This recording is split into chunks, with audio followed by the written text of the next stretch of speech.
who nominated me. While other candidates took turns for presidential nominations, it was clear that the official campaigns had begun. All Ugandans must enjoy the freedom of expression, the freedom of conscience.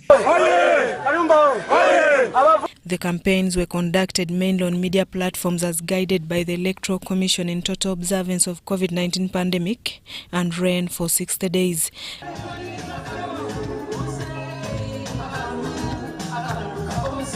One Uganda! One people! Despite defiance by some candidates, the campaign process went on smoothly. You didn't want to knock us? They blocked the ticket. It is in the middle of the road. If they don't want us to campaign, they should have told us that don't come here, don't do campaign. Then came the long-awaited day. Elections were first held on 14th January 2021 with the presidential and parliamentary polls taking lead. The elections were held in all the 146 districts across the country. On the ballot for presidential position were 11 contenders, among who included Muriat Oboi Patrick of Forum for Democratic Change Party, Kyagulanyi Robert Sentamu of National Unity Platform, Yoweri Museveni Tibuhaburwa Kaguta of National Resistance Movement, and Mao Norbert of Democratic Party. Military generals have come to your forest and are logging every piece of timber. They are burning the forest from charcoal.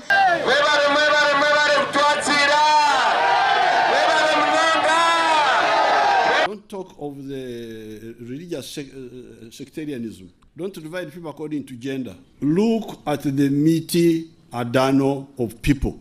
Others included Tumukunde Henry Kakurogo, Mwesige Fred on the independent ticket, Mujisha Muntu Greg of Alliance for Transformation, Mayamba Lawile also independent, Katumba John independent, Kalembe Nancy Linda independent, and Kabuleta Kiza Joseph. Much focus put on agriculture, we can achieve all that Ugandans need. So we pray to God that we see that happen, that there can be peaceful handover of power from one leader to another. If the leaders in eastern and northern Uganda have been blinded so much that they have failed to see the difference. The Electoral Commission, headed by Justice Simon Mujenyi Byabakama, made gazette of 34,344 polling stations for the 2021 general elections.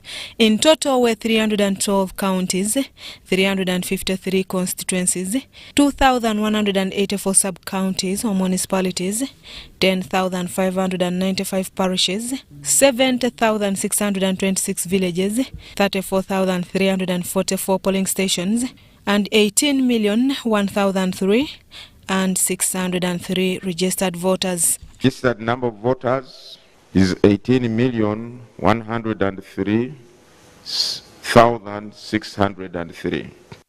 Yoweri Tibuhaburwa Museveni of National Resistance Movement emerged victorious with a 58% win, followed by National Unity Platform's Kyagulanyi Robert Sentamu, who scored 35%. Yoweri Museveni Tibuhaburwa Kaguta, 1,536,205, representing 65.02%. This was followed by synchronized local council elections, which started with the election of district chairpersons, including city and divisional mayors. These included 135 district LC5 chairpersons, 10 division mayors, 25 city division mayors, and 2,184 LC3 chairpersons. The exercise was concluded peacefully, with several winners announced. But generally, on the whole, the campaign was peaceful. Parliamentary elections brought to Parliament a total of 529 MPs, among who included 353 constituency representatives and 146 district women representatives. Others included 10 UPDF representatives, 5 youth representatives, 5 representatives of persons with disabilities, 5 representatives of workers, 5 representatives for elderly persons, and other 27 ex-officials. Susan Nawonga reporting for ABC TV.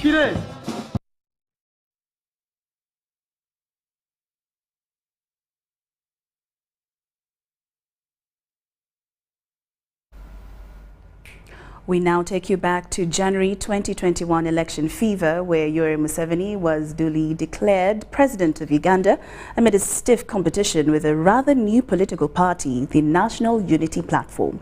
The election exercise, the petitions, the withdrawals of petitions and declaration of the head of state is what we have for you in this episode, Ya in Review.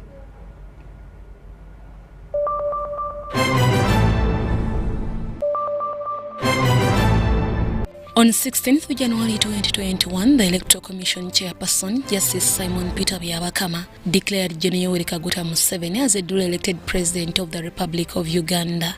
After the 14th January 2021 general elections, the Electoral Commission declares Yoweri Museveni Tibuhaburwa Kaguta elected President of the Republic of Uganda at the presidential election held on the 14th day of January 2021.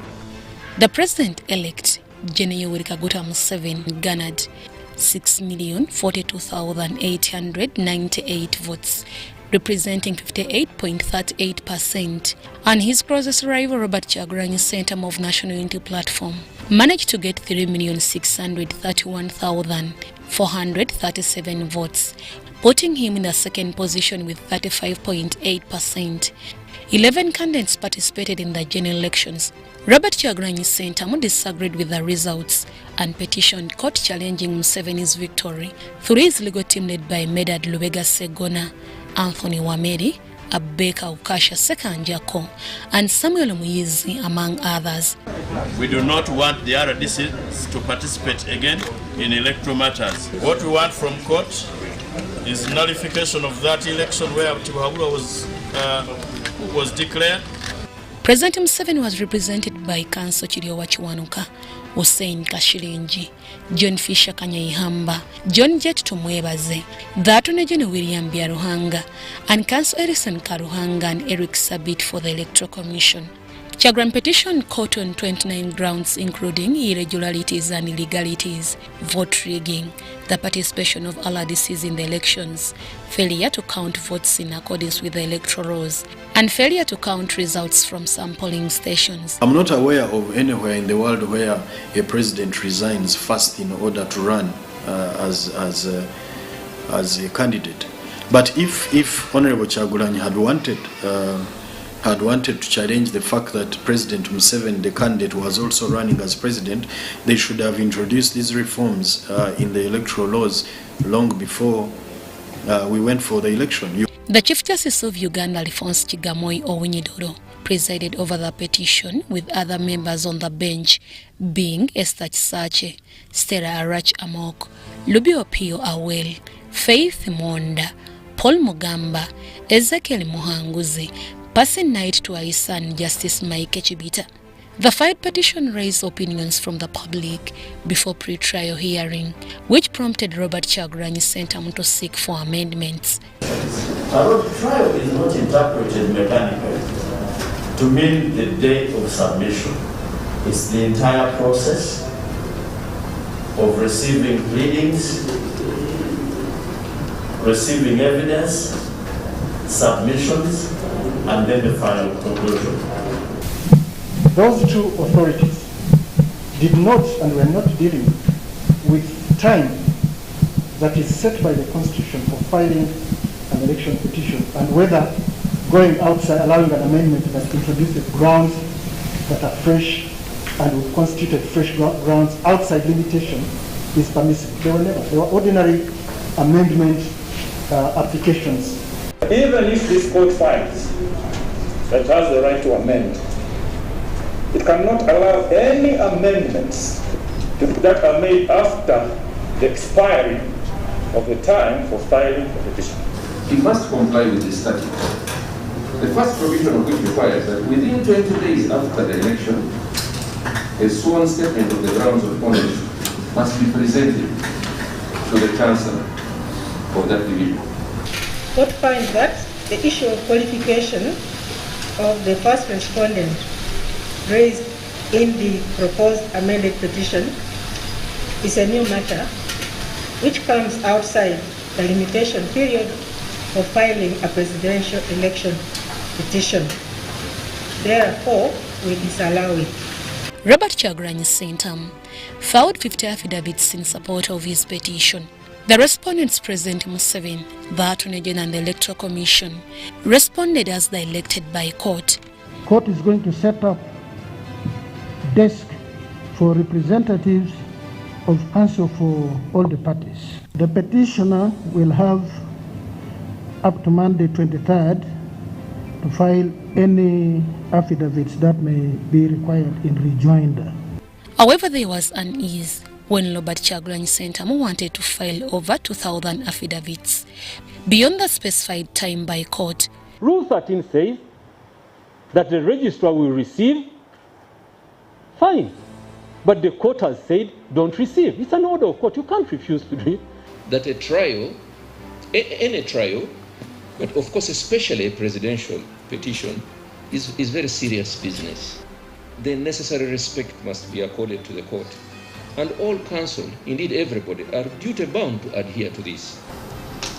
The record indicates that counsel for the applicant never filed a single affidavit pursuant to his undertaking of the 11th February 2021 or at all until the last minute on Sunday 14th February at 5 p.m.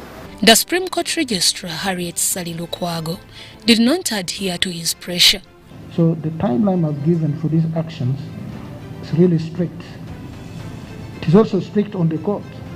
The court must, all those volumes, the court must determine within a space of 10 days. Through his lawyer Sekaja Ukasha, Kyagulanyi finally sworn an affidavit to withdraw the petition, and on 28 February 2021, the Supreme Court Registrar Harriet Sally Lukwago put a notice in the Gazette and on the court's notes board, confirming the withdrawal of the petition as mandated by the Constitution. Following our instructions from the petitioner to seek leave from this Honourable Court to withdraw the petition, but I was able to reach out to the Attorney General to notify him accordingly that we have received instructions to file for withdrawal of the petition, and that's the reason we did not proceed with the meeting we had scheduled yesterday. William Ayambala, one of the presidential candidates, also shown interest of taking over the petition, but his desires were hindered by the stringent restrictions and guidelines attached to any presidential petition. Had Mayambala put in that application, it would have actually been called on the same day as we were in court when we were considering the application for withdrawal. The Supreme Court Disarmament, who are the lawyers? Lawyers will know, but yeah, lawyers fear. Although Justice Esther Chisache disagreed with the majority rulings, her decisions were rendered null and void. According to the Constitution and the laws governing presidential election petitions, the withdrawal of Robert Kyagulanyi Ssentamu's petition without trial stamped and confirmed General Wadulo Lauryne Museveni as the duly elected President of the Republic of Uganda. The candidate declared elected by the Electoral Commission, Yoweri Museveni Tibuhaburwa Kaguta, is duly elected as president. Deborah Namamoto, UBC News.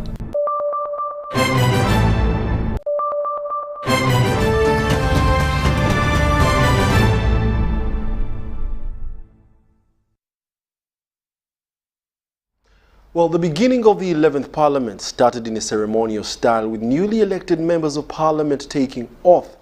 As 2021 ends, we revisit the 4-day period and what transpired, who was who, and what new members of Parliament promised their constituents. Henry Okrut reports. It was a long-awaited event, filled with anxiety, as members of Parliament took turns to assume their seats, one by one. Then came the proclamation by the clerk to Parliament for the exercise to officially kick off. Now therefore, by the powers conferred upon me by law, I will proceed to administer the oath of allegiance and the oath of Member of Parliament to each member elect. Ababeko Jessica. Going by alphabetical order, a Germany District Woman Member of Parliament Jessica Ababiku had already taken her seat, waiting to take the first oath. I, Ababiku Jessica, swear in the name of the Almighty God. Ababiku was later to be joined by other legislators for the day's exercise. I, Lillian Abe, swear in the name of the Almighty God. Soroti's Anna Adeke Ebaju, Serere's Helen Adoa were some of them. I, Adeke Anna Ebaju, swear in the name of the Almighty God that I will be faithful and bear true allegiance to the Republic of Uganda, who promised more services. Growth comes with building experience and being able to work better. I hope to legislate better and to lobby better for the development of Butevo. But now my push will be on improving the power in my district and also in the region, but also this cuts across the whole country. I want to continue these 5 years to see the employment of young people, not only in the area of civil work, but also in the area of agriculture. The traditional music was played according to the legislators' cultural background, something which was got wrong when it came to Geoffrey Ekanya of Tororo North. He stopped the drummers until his cultural song was played.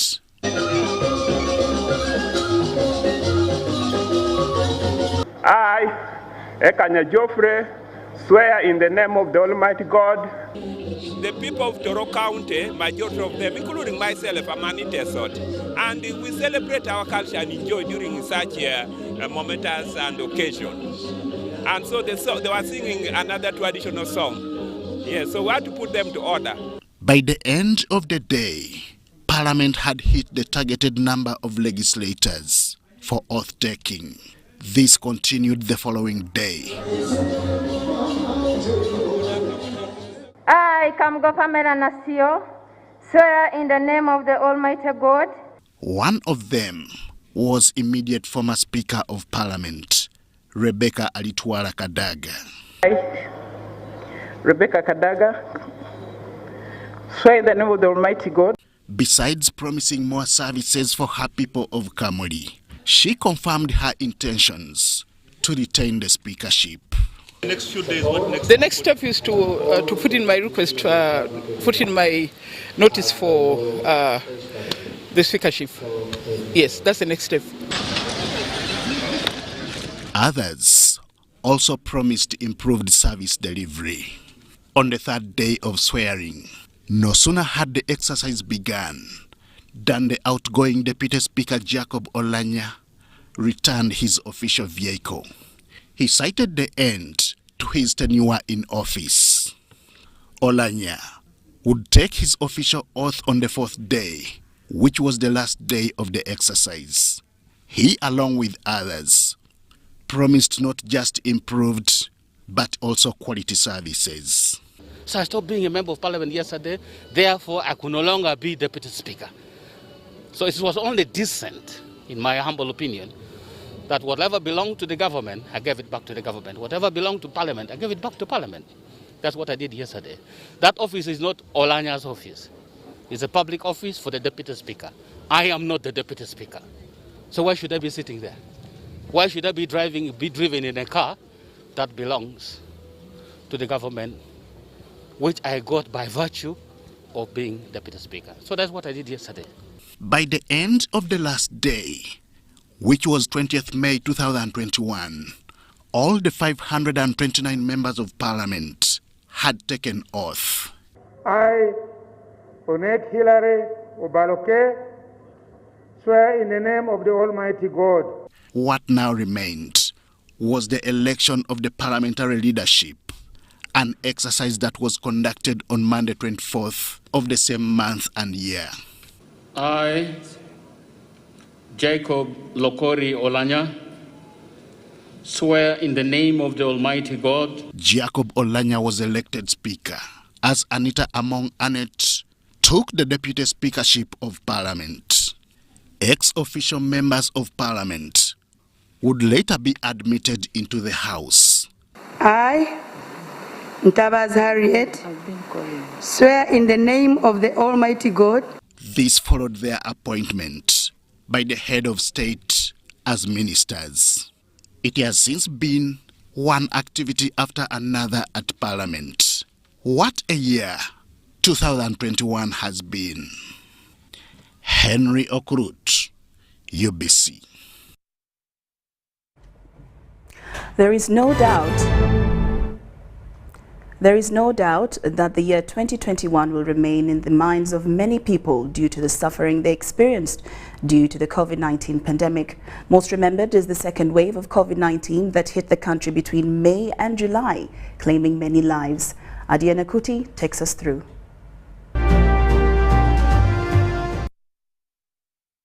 By December 23, 2021, the country had registered 130,888 cumulative cases of COVID-19, of which 98,127 people recovered, while 3,274 died due to COVID-19. Notable is that most positive cases and deaths were registered during the second wave of the pandemic between May and July. As a result, government intensified vaccination drives, and even people who had resisted came out to embrace the exercise that was evidenced by the large numbers who turned up at vaccination centers like Kololo Airstrip and KCCA grounds, among others. The numbers are picking up significantly. Every day we see a doubling in the number. Today we've had organized groups, like the teachers came with their associations and their teachers. We've also seen factories and industry people coming as a group. You see that people are moving in an organized way because By October, the country started to record a sharp decline in the number of positive cases. For the period between October and December 11th, 2021, the country had completely controlled the disease. The country's positivity rate consistently remained under 5%, which is the desirable positivity rate and indicates control of the pandemic. Unfortunately, the cases are going up again. The reason, government is encouraging all those eligible for vaccination to do so, but also recommends booster doses for people above the age of 50. The booster dose is received after 6 months of completing the primary vaccination doses. The Ministry of Health recommends that all unvaccinated persons should ensure they get vaccinated immediately. 2, senior persons above 50 years and those with comorbidities get a booster dose of the vaccines. And 3, the standard operating procedures, washing hands with soap, social distancing, and wearing masks should be strongly adhered to at all times. Currently, a total of 9,162,282 people, representing 26%, have received their first dose of COVID-19 vaccine, while 3,415,382, representing 15.5%, are fully vaccinated. I will not name countries, but I would say that Uganda has achieved relatively a good level in the African continent. I would also like to appreciate the decision of the government to delay general boost until a vaccination rate of 50% is reached. It is important because while we are asking equity in vaccines, we also have to see how we use vaccines. When we say the developed world don't boost, we should also practice that. And your commitment of delaying general boosting until the vaccination is reached 50% is appreciated. According to the Ministry of Health, Uganda has so far received 32,696,440 doses of COVID-19 vaccines, and of these, 20,039,066 doses have been utilized, while the distribution of the remaining 12,657,374 doses is ongoing. Additional doses totaling to 11,010,810 are expected by the end of March 2022. Adia Nakuti compiled this report.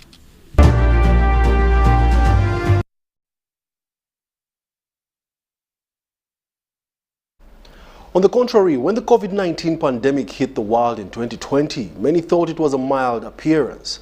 Up came the first lockdown, a first to many Ugandans that went on and on. Reality then dawned onto Ugandans that this thing called COVID-19 was a real danger to our existence.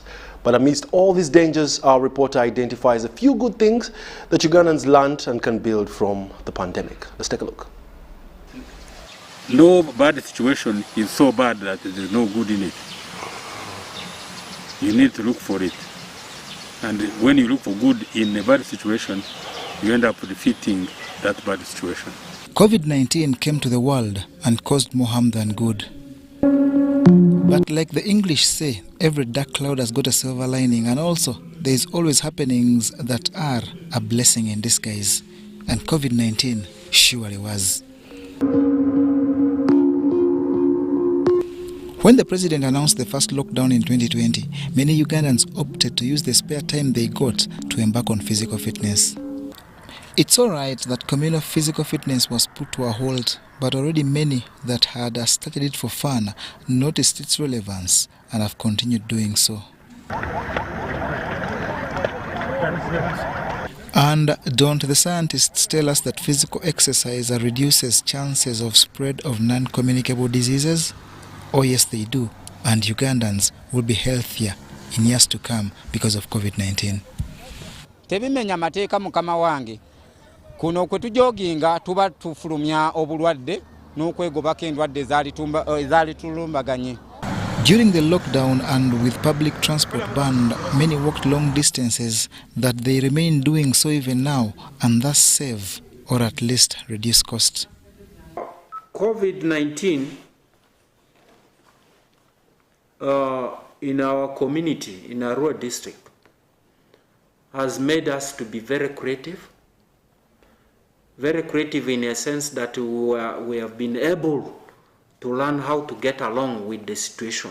The family is the bedrock of this nation, but before the pandemic, many families were at loggerheads. Parents didn't see eye to eye, and neither did they even clearly understand their children. When the lockdown set in, the dictates changed. We didn't leave home, and if we did, got back early. This, to some families, has bridged the gap that threatened the family prior to COVID-19. We developed the resilience. How do we catch up with the shocks? For example, when there was lockdown issued, many of us were not used to staying with our family members for long. Staying with your wife and your husband for 1 week, used not to be there. But during COVID-19, we were able to learn this and stay with the family and give quality time to our family members. This improved our relationship. COVID-19 also made us to provide for the well-being of our family members as we were close.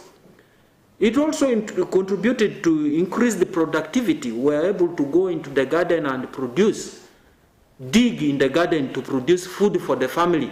And some of the excess food we will sell. You go to the markets now. We have a Jupala market, we have Kampala market, we have Neo market, Ajia, Arrivo. You find the markets are flooded with food. The COVID-19 pandemic lockdown took us by surprise, with many Ugandans short of savings to last them through. But as I speak, that has changed, and now the saving culture is fully blossoming. People have saved some money to pay school fees, which perhaps they have been spending in bars and clubs and so on.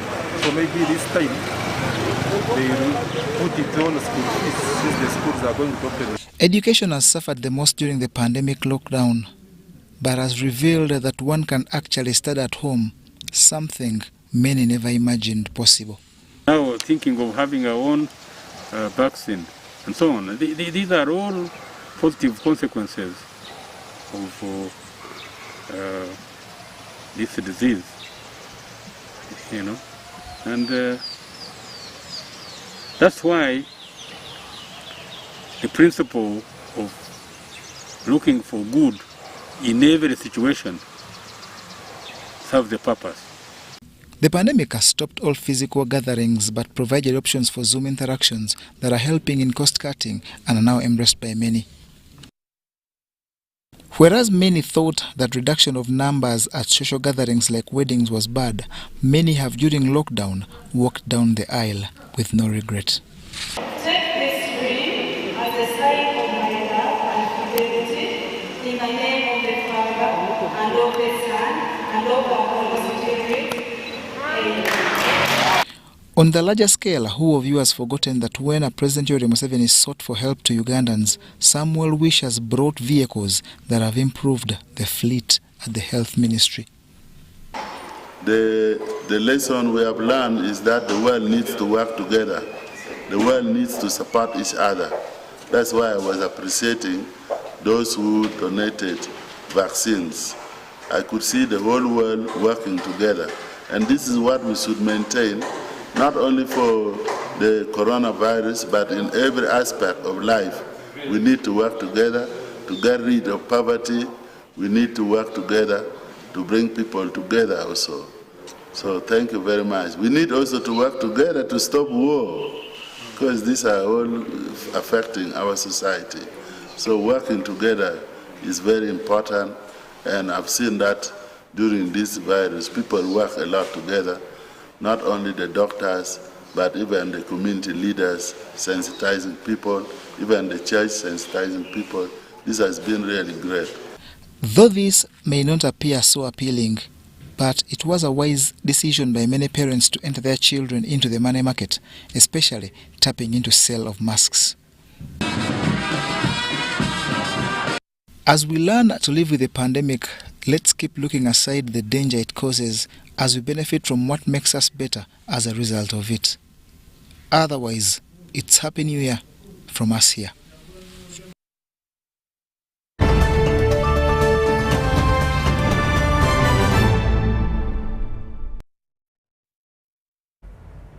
As the world prepares to usher in the new year 2022, we remember persons that breathed their last from Uganda and beyond. This is to honor their lives and services they rendered.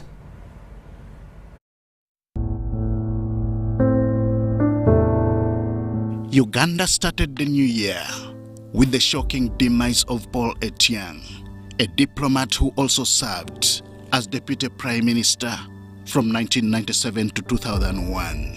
Etiang, whose life's journey dated back to 15th August 1938, was born in Tororo, attended Busoga College Mwiri and Makerere University College.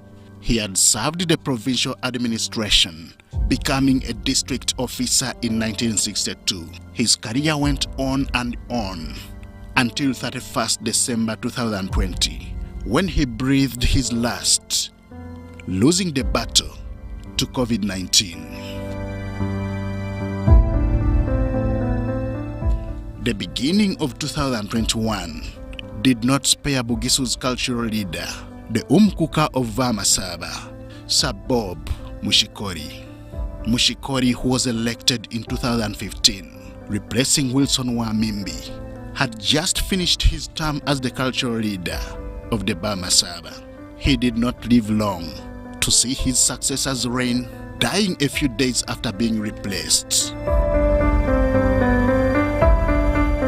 The cruel hands of death did not spare the political and economic sector, as immediate former chairperson of National Planning Authority, Dr. Kisamba Mugerwa, died on 7th January 2021. Mugerwa had also served as the Director International Service for National Agricultural Research Division from 2004 to 2006. Prior to this, he was Member of Parliament and served in several different cabinet ministerial positions for the government of Uganda. At the time of his death, he was the Chancellor of Ndeje University.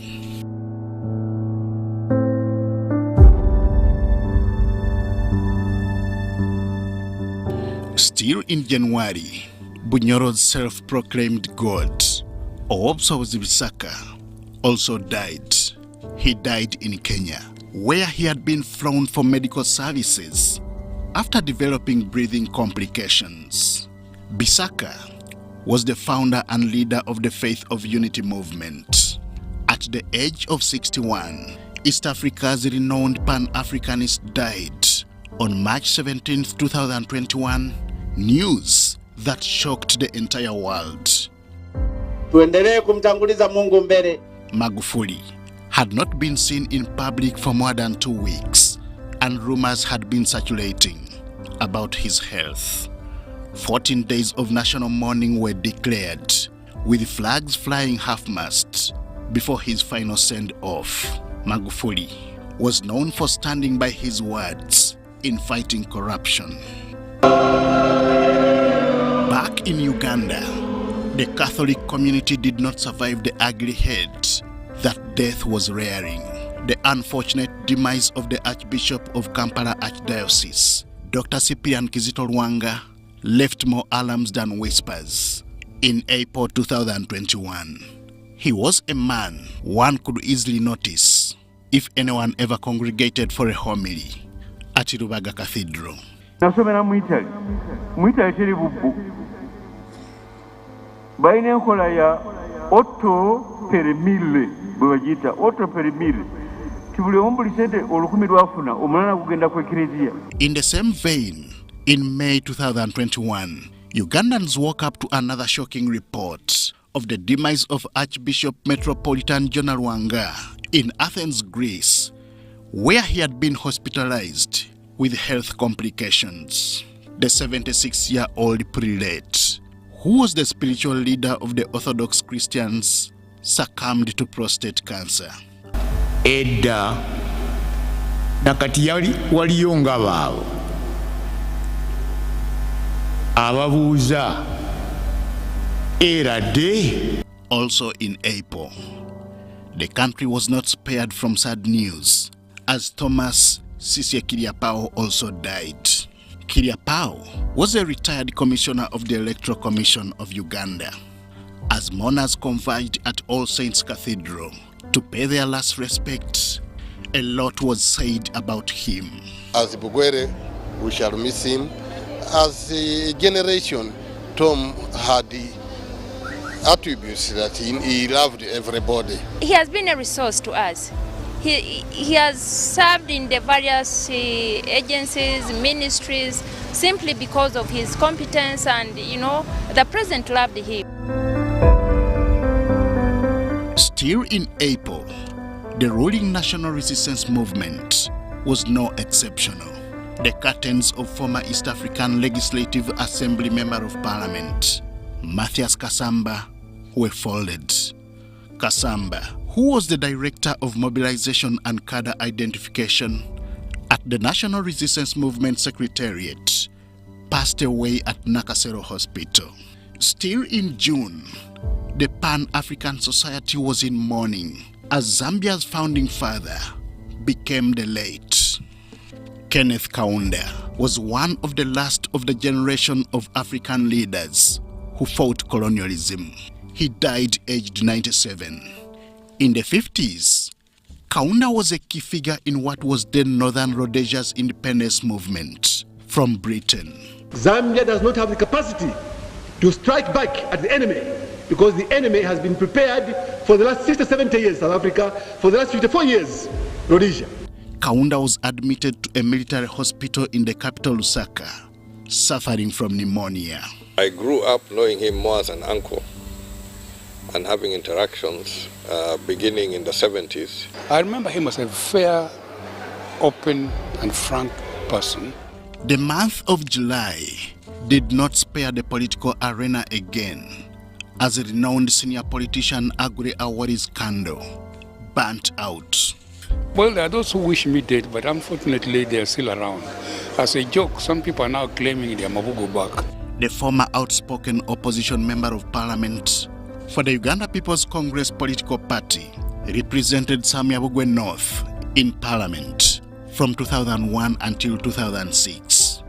In 2007, he abandoned UPC and joined the ruling National Resistance Movement political party. In July this year, Awori was nominated for the position of Secretary for Finance for older persons from Madibirabi village in the Western Division in Busia municipality.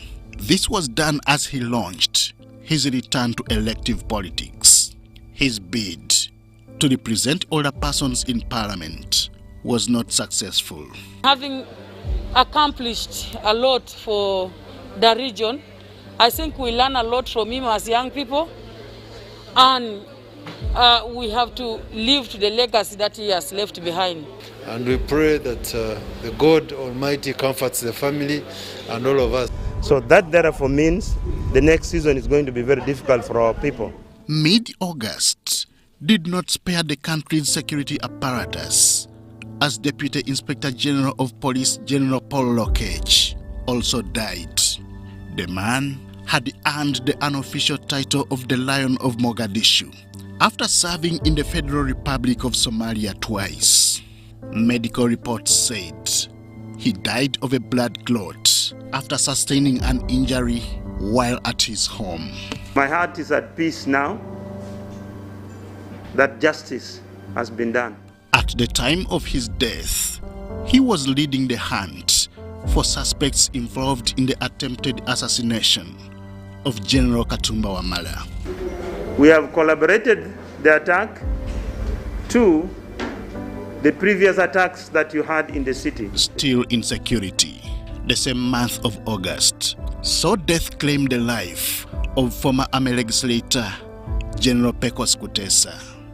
He died at a hospital in India. He passed on barely 2 weeks after he was retired from the army. Tributes poured in from across the political divide, civil society, and the general public. The list of the departed could go on and on and on.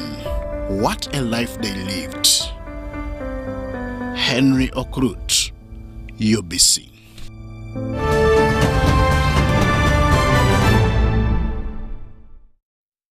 Yes, quite some sad stories from this year. And in other news still, Saturday, April 3rd, 2021 is when Ugandans were struck with the shocking news of the sudden death of His Grace Dr. Cyprian Kizito Lwanga, who was the Archbishop of Kampala Archdiocese.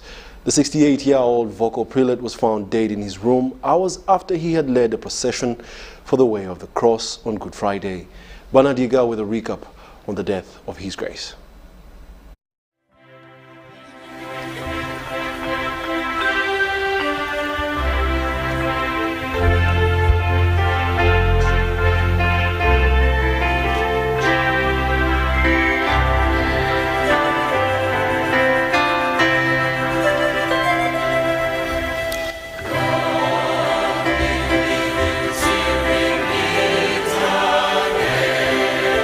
Saturday, April 3rd, 2021 is when Ugandans were struck with the shocking news of the sudden death of His Grace Dr. Cyprian Kizito Lwanga, who was the Archbishop of Kampala Archdiocese.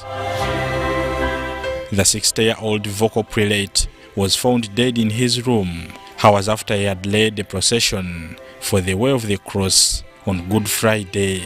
As members of the Uganda Christian Council, our major role and aim is to work towards greater mutual understanding and unity of purpose. Nothing could have prepared those who saw him alive and on television and in flesh leading a scaled-down group of faithful in a recreation of Jesus Christ's work to his crucifixion at Calvary for the news that he was not to wake up from his sleep the following day.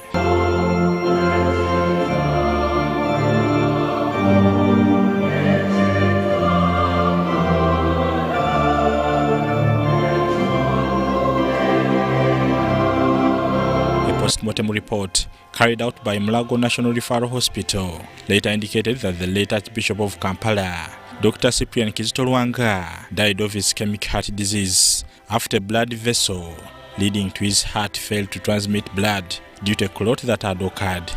The Diocesan Health Coordinator for Kampala Archdiocese, Dr. Andrew Sekitoleko, confirmed to mourners at Lwanga Cathedral that the condition was hard to detect. This means a heart attack that is due to a blood clot that was found inside the artery that supplies blood to the heart. When this happens, it takes 3 to 5 minutes for someone to pass on. When I found his grace, there was no sign that he had struggled.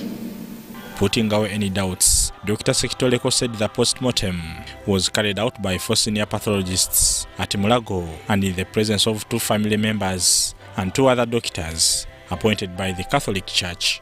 Tributes from all walks of life, from the highest office in the land to his home village in Chabakadde Mukono district, hailed the man of God for his commitment to the development of the church and his efforts to ensure better quality of the lives of Ugandans. We salute him as a person who believed in peace and worked hard to ensure that all of us live in a peaceful environment. We salute him as a firm believer in harmony and reconciliation. He worked for unity. He wished all of us to be reconciled and to live in harmony. According to President Yoweri Museveni, the government and Uganda as a whole would miss him for his wise counsel and a practical approach to religion, which saw him transform people's lives.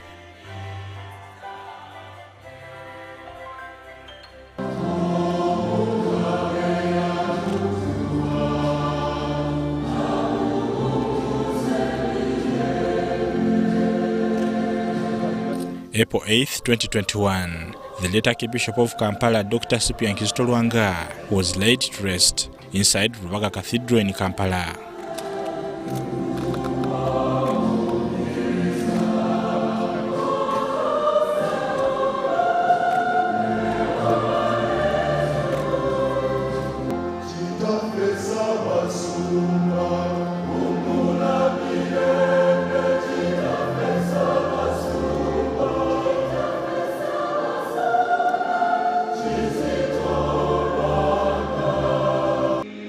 A few mourners from across the country have been allowed to attend the scientific send-off of Kampala Archdiocese Bishop, His Grace Dr. Cyprian Kizito Lwanga.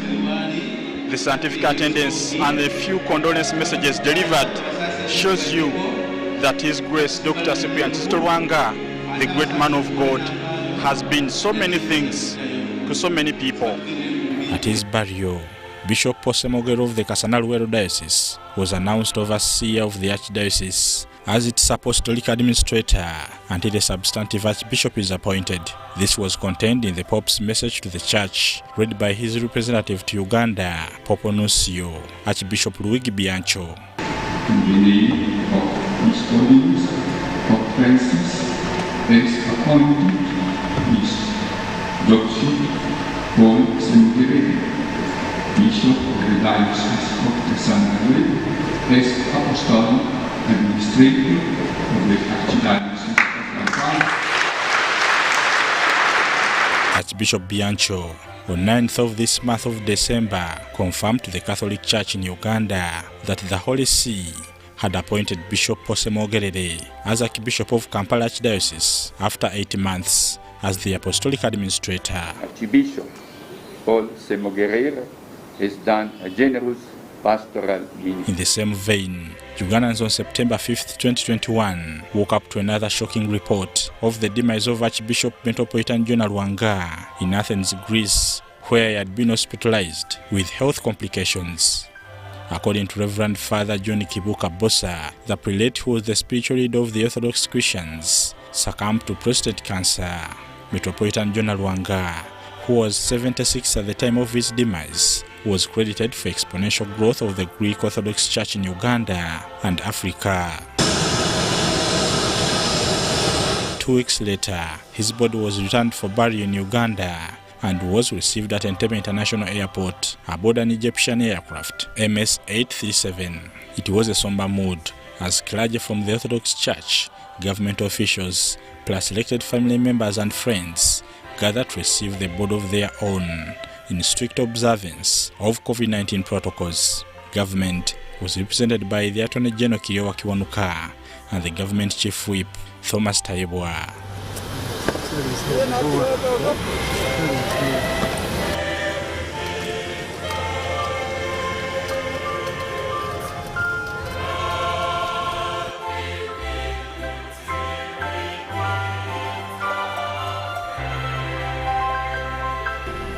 We are grateful for all the arrangements undertaken by the government of Uganda, and we pray that myself as an envoy of our Pope give thanks to the Lord for the life and the good work of our late Metropolitan Jonah of Kampala and all Uganda. We pray that God will give him a place to rest until we meet him again during the second coming of our Lord Jesus Christ. May he rest in peace. Amen. The board of the late Archbishop His Eminence Metropolitan Jonah Lwanga was on Monday 20th September 2021 laid to rest at St. Nicholas Cathedral, Namungona. At the final send-off, President Yoweri Museveni, who was represented by the Vice President Jessica Lupo, eulogized the late Archbishop, commending his wise counsel on matters of governance and human rights. Throughout his leadership, Lwanga addressed issues of spiritual growth as well as the social development of Ugandans, especially women and their children. Lwanga has since been replaced by His Eminence Archbishop Makarios of Nairobi after he was appointed the caretaker of the Holy Metropolis of Kampala by His Beatitude Pope and Patriarch Theodose II of Alexandria. Fare thee well, Archbishops, His Grace Dr. Cyprian Kizito Lwanga and His Grace Metropolitan Jonah Lwanga.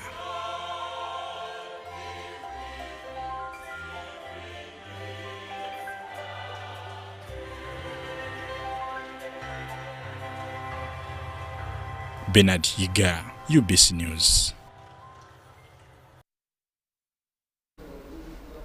May the souls of the dearly departed rest in peace.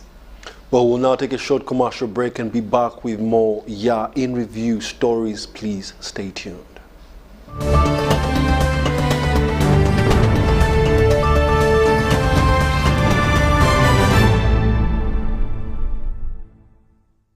It's the festive season and we love it. And that means it's time to celebrate with GoTV. Come with me. So get your GoCoder and GoTV value for 25,000 shillings to watch with the whole family. And if you're feeling extra festive, upgrade to our best package yet, GoTV Super. Something to look forward to. Download the My GoTV app for more information. Super. We all deserve a super festive season. And with GoTV, there's every reason to love it. Everyone deserves more this festive season, which is why MTN Momo is giving you more Secu points on your MTN Momo withdrawals at agent locations. Get 150 Secu points for every 1,000 shillings spent in withdrawal fees. More Secu points means you get more free minutes, more free MBs, more free SMSs, and more free Momo Pay shopping. To use your Secu points, dial *141#. Everywhere you go, MTN.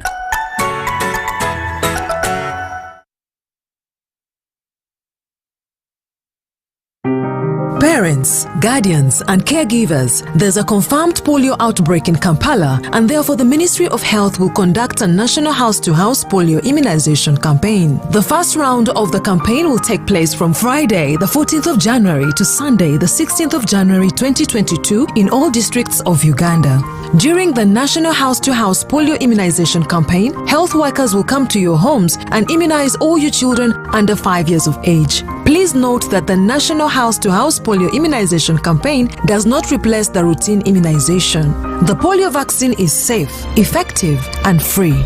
Parents, guardians, and caregivers, please ensure that all your children under 5 years of age are immunized against polio during the National House-to-House Immunization Campaign from Friday 14th January to Sunday 16th January 2022. The dates for the second round of the campaign will be announced in due course. This message is from the Ministry of Health with support from UNICEF, World Health Organization, and partners. It's Freaky Friday from Airtel. Buy your gift, buy or give. Get freaky too! Dial star 149 star 10 hash to load a Freaky Friday bundle for you to enjoy the best offers on voice and data. To buy a bundle for friends and family, dial star 149 star 10 star 5 hash. Freaky Friday with Airtel. Buy or gift a bundle today. Dial star 149 star 10 hash to get started. Airtel, the smartphone network.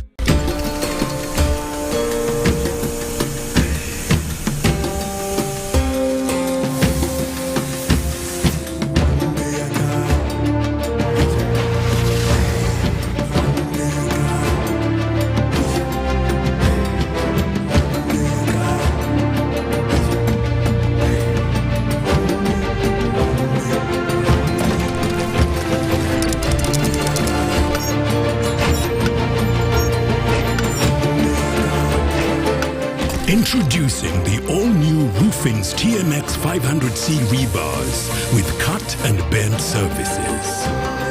Roofing's, strength of a nation. I'm growing up, I'm growing into every moment. Thanks. Mom. Nurture the moment with Minute Maid Delight, now available in apple flavor in the 400ml ready-to-drink pack. Everyone deserves more this festive season, which is why MTN Momo is giving you more Secu points on your MTN Momo withdrawals at agent locations. Get 150 Secu points for every 1,000 shillings spent in withdrawal fees. More Secu points means you get more free minutes, more free MBs, more free SMSs, and more free Momo Pay shopping. To use your Secu points, dial star 141 hash. Everywhere you go, MTN.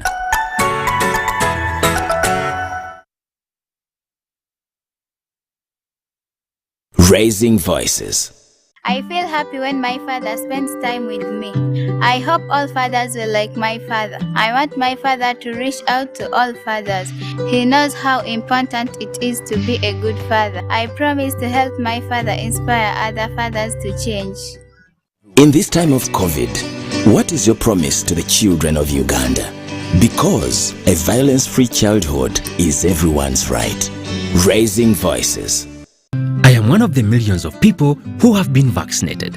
And today I want to ask you to choose to be vaccinated so that we can all go back to enjoying the Uganda we all love. A country that is one of the most entrepreneurial in the world with the most friendly people. A country where we can do business with anyone at any time.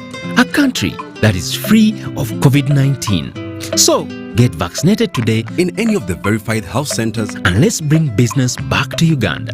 COVID-19 vaccines are free of charge, safe and available. Invest in your health. Invest in Uganda. This message is brought to you by the Uganda Investment Authority.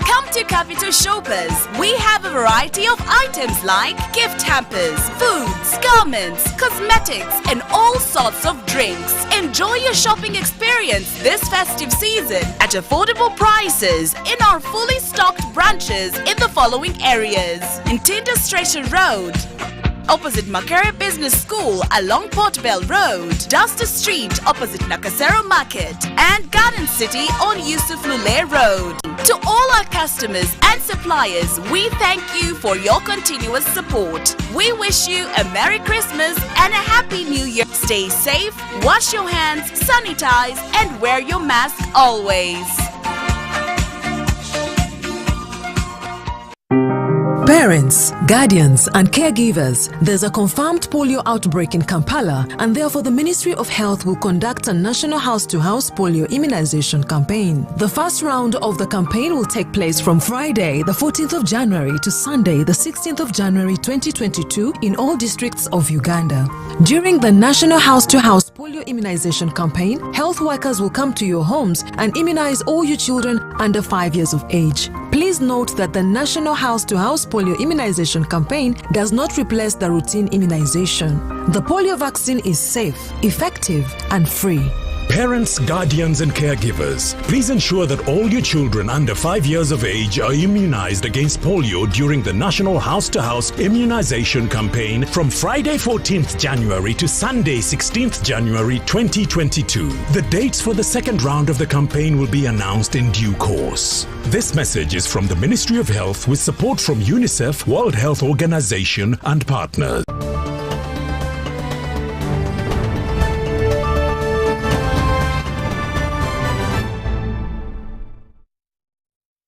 Welcome back from that break. You're still watching UBC 2021 Year in Review Live.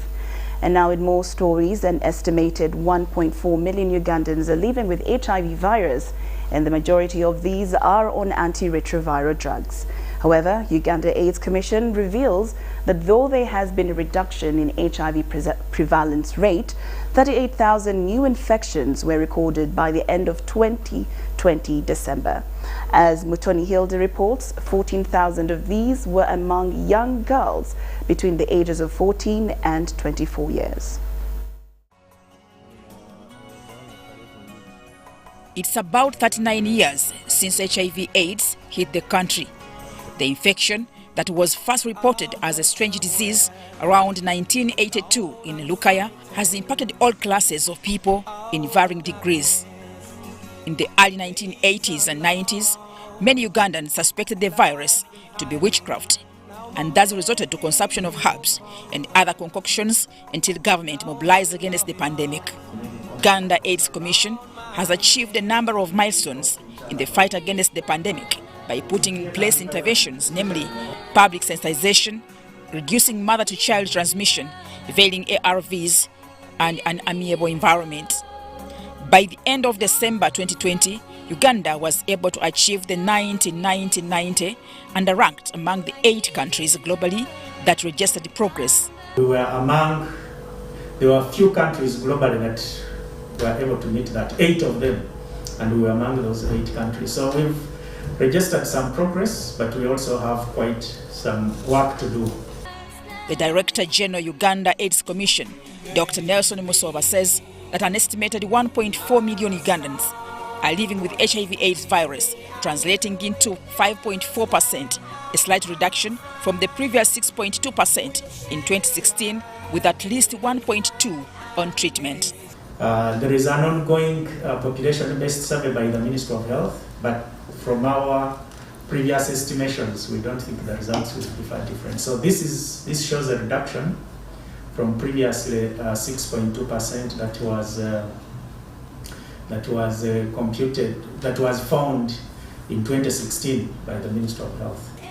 Of the new infections recorded, 14,000 of those were young people between 14 and 24 years. The prevalence is the new infections are tipped very huge proportion amongst young people of that age group, but also disproportionately higher even amongst the females.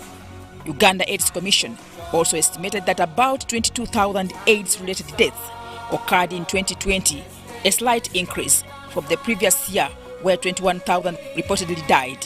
And also a slight, the HIV infections amongst children below 14 years was about 5,300, which is something that shouldn't happen, because we know if there is an HIV pregnant mother and she attends antenatal in a timely manner, follows instructions of the health worker and swallows her medicine, delivers within trained, skilled hands, and follows the instruction after that for postnatal, you can prevent your child from getting HIV. Children born with HIV/AIDS reduced from 25,000 between 2012 and 2013 to less than 3,000. We should have wrapped this up. No child should be born in Uganda with HIV. The data clerk at the AIDS Information Center Chisenyi, Nablo Claire, attributes the increase in the cases, especially between 2019 and 2020, to the first lockdown.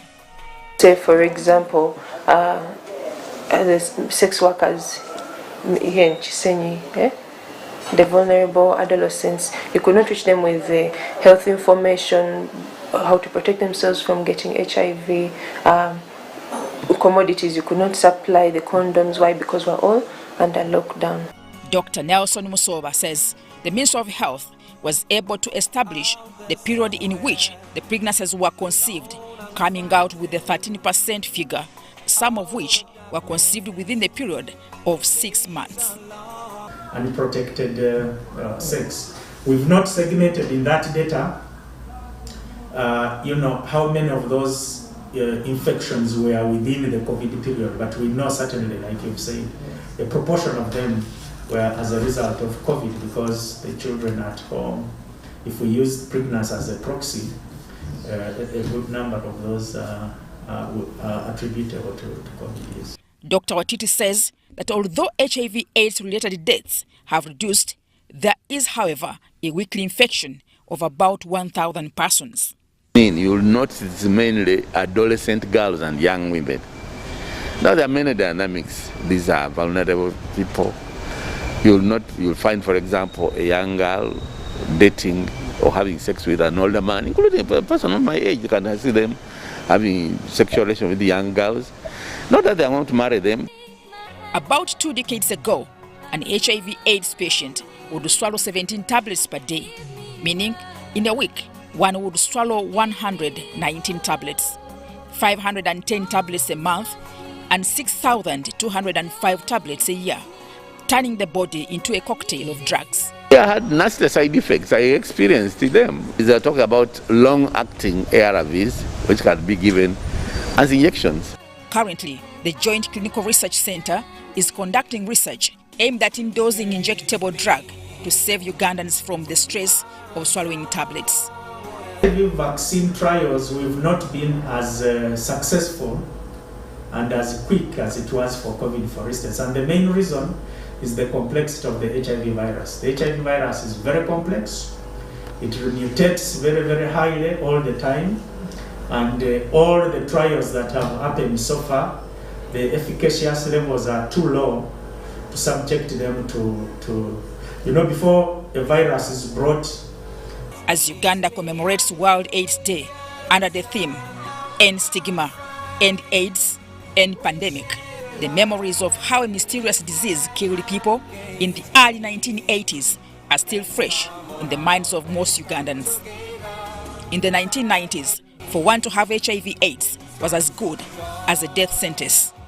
However, Uganda government crusade against HIV/AIDS and creating a conducive environment for the affected and infected reduced the lives of infection, making many people accept their situation. Uganda AIDS Commission has now come up with interventions to ensure people test and found positive are enrolled on medication. About effective communication, designing messages, especially targeting young people. Our old ABC is still working and we use it. It is very important. One is that it enables that one, the HIV positive person, to live normally, to live what we call positively and be productive, If they are teachers, if they are journalists, if they are doctors, they will live a normal life, do their work. Uganda AIDS Commission was established by an Act of Parliament under the Office of the President to ensure a focused and harmonized response towards the fight against HIV/AIDS blight in Uganda. The Commission's boss is optimistic that the 95-95-95 target will be achieved by 2025, and by 2030, the country would hit 100% in all categories. Mutonyi Hilda, UBC.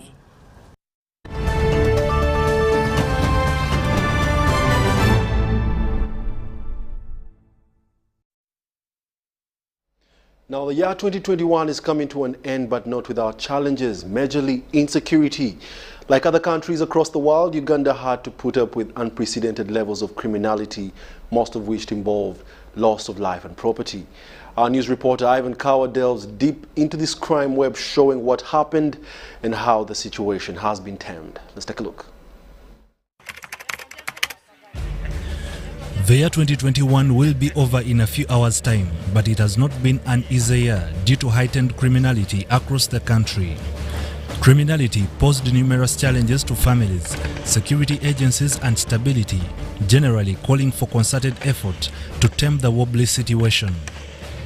January 2021, Uganda Police disclosed that it had acquired equipment and forensic laboratory to enable police investigate crime, link suspects to criminal acts, examine and analyze criminal documents. Choice was based on the fact that we had this existing laboratory, we had trained human resource, and we have the capacity to expand. So we have an additional facility, additional land where we look at establishing an ultra-modern forensic center. In March, the IGP Okoth Ochola's tenure was renewed after successfully going through vetting process by Parliament. We looked at his track record in the last 3 years, and I think the achievements he has registered. Occurrences of fire outbreaks are registered in April. Madivani Business Park sets ablaze, burning to ashes products worth millions. There are about 4, but the fire is too much and the other places are closed that the big trucks cannot cross confirmed. The fire is really too much, and ladies and gentlemen around this place are trying to save at least what is remaining where fire has not yet gutted. Among the things they are trying to save are the woofers, the television sets, and quite a number of other electronic gadgets. The cause of the fire is suspected to be electricity. King's College Budoga's dormitory burns down and students' property is destroyed. Uganda Police was notified about the incident and the response was effective. We came in forth the fire, and as you can see, the fire is completely off. It was established that the roof separating the lower and upper floor was constructed out of timber and metallic hose. This is defined as false floor by Uganda Police. All the students are safe because I've ably roll called all and proved them present. On the 29th April 2021, shock would later cover the family and staff of UBC Television over the murder of one of its own, Robert Kagoro. Kagoro was shot dead at his brother's home in Kasengeje, Wakiso district. I am told that Kagoro, who is now the lead, was actually driving at a very high speed after realizing there was a car following him. He could have decided to enter this gate straight away, but he actually ignored that and he drove to Kasengeje Trading Center.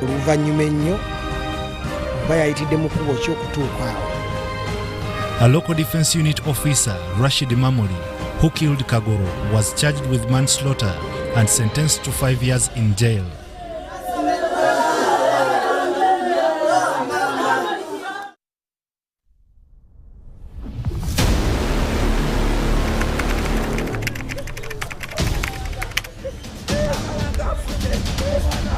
On 1st June, General Katumbo Wamala was shot at but survived.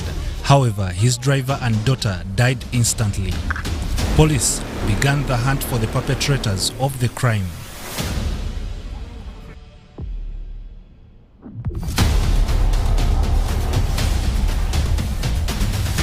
We've also arrested Wampa Fuzaifa, Elias Kanabe, a 30-year-old former member of Border 2010. 2 SMG guns and 1 pistol were recovered in the process under the direct command of the late Lieutenant General Paul Lokech. These same guns were the ones which were used in the Kigundu killing and the Kawesi killing. It was on the heels of this attack that government announced plans to introduce tracking devices that will be fixed on all automobiles to track down the initiators of such criminality. And therefore, we as a government, we are saying we want to know which vehicles were at the scene of crime. That's all. In the month of July, an Indian national was mobbed by suspected thugs riding on motorcycles in broad daylight.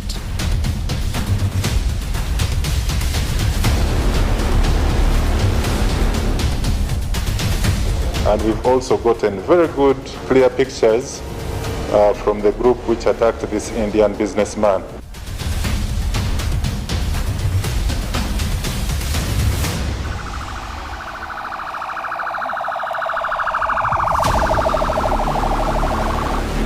Grief would later cover residents of Greater Masaka in the month of August, as over 26 persons are murdered in cold blood by machete-wielding thugs.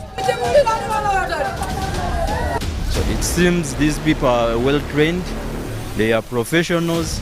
Naye ngaffe tugamba bintu birimu ebintu by'obufuzi kuba balina kye baatwala ekikyo tebalina kye baatwala wadde akamu kola kibwengwa bwenti nentunula nti emugamba sebo nkwegayiridde tonzita onzitira ki lwaki onzita n'atema nazo okulaba nanvaako nze nga nkuba nduulu nanvaako n'ayambuka nkugira abadde agenda kunyongira kubanga naye enduulu bwe yawudde nti abantu bazze bakuŋŋaanya nayangu n'adduka wano twayokyezaawo kubanga bwe babadde beekwesa era bwe twayokyezaawo ne batandika okudduka nga badduka muliro fulumya 10 netugifulumya ekidomola netugifulumya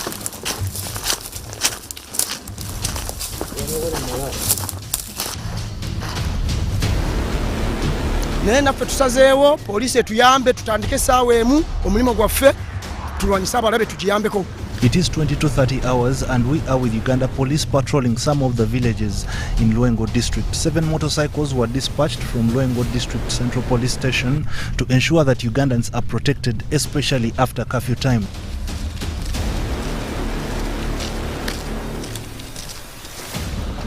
Ate gwe tova mu banno kutambula bwomu oba babiri tutambulire mu bibinja bw'ovaamu omu n'otambula wekka oyinza okugwa ku basajja wa. What is true is that there are killings which have no explanation.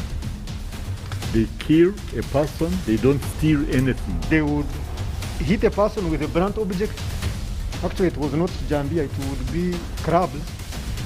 In some 1 or 2 incidents, they used a hook. These criminals have the idea that their actions will disorganize government from focusing on developing the nation. Era tusaba mani power sebo president w'ekitiibwa atuyambe ne badizaava atunemu tulwanyise abantu abo mu kutuyamba kwaffe batukwase emmundu alayivu nga poliisi tuli nayo oba si ekyo poliisi nga bigiremedde tukwase tulekere. They can still come and harmonize that. On top of that, I think the DPC, the District Police Commander of that particular unit or district, can be positioned to give guidance.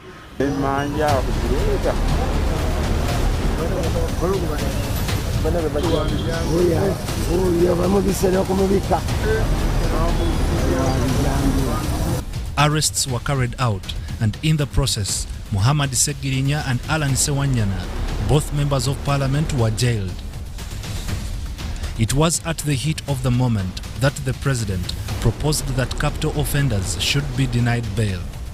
Why don't you ensure equality in actions? You killed, you must be killed. Government then compensated those who lost their loved ones to machete-wielding attackers in Greater Masaka with 10 million each.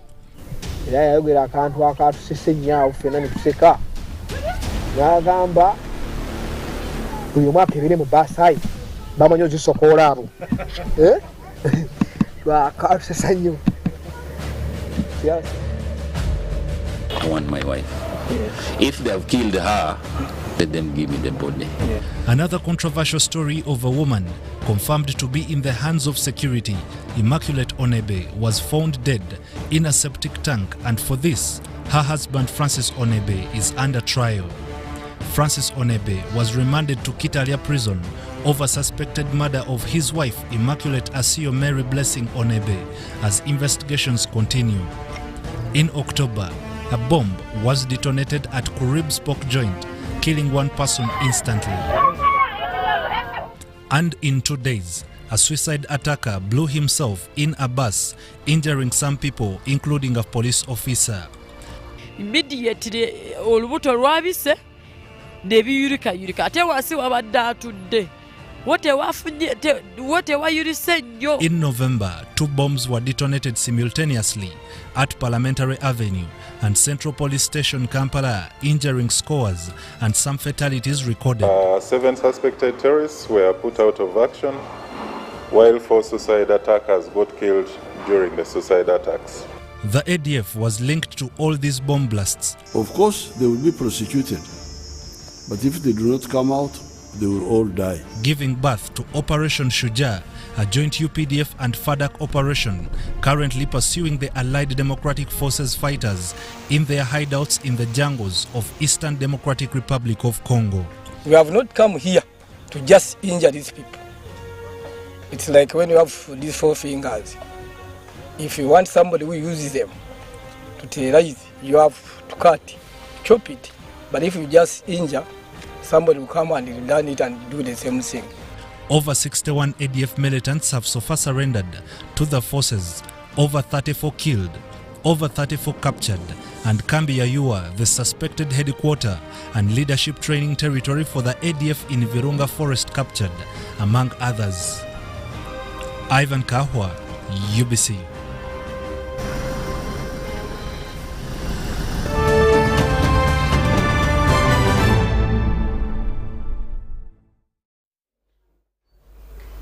Operation Usalama kwa Wote has reduced insecurity in the Karamoja sub-region. The disarmament exercise has helped reduce killings of civilians by warriors, livestock thefts and road ambushes. According to the 3rd Division Commander, Brigadier General Joseph Barikudembe, so far 128 guns and 8,834 rounds of ammunition have been recovered and 375 criminals arrested and prosecuted in court-martial. We have details in this report. We are currently experiencing. We have never witnessed this kind of insecurity.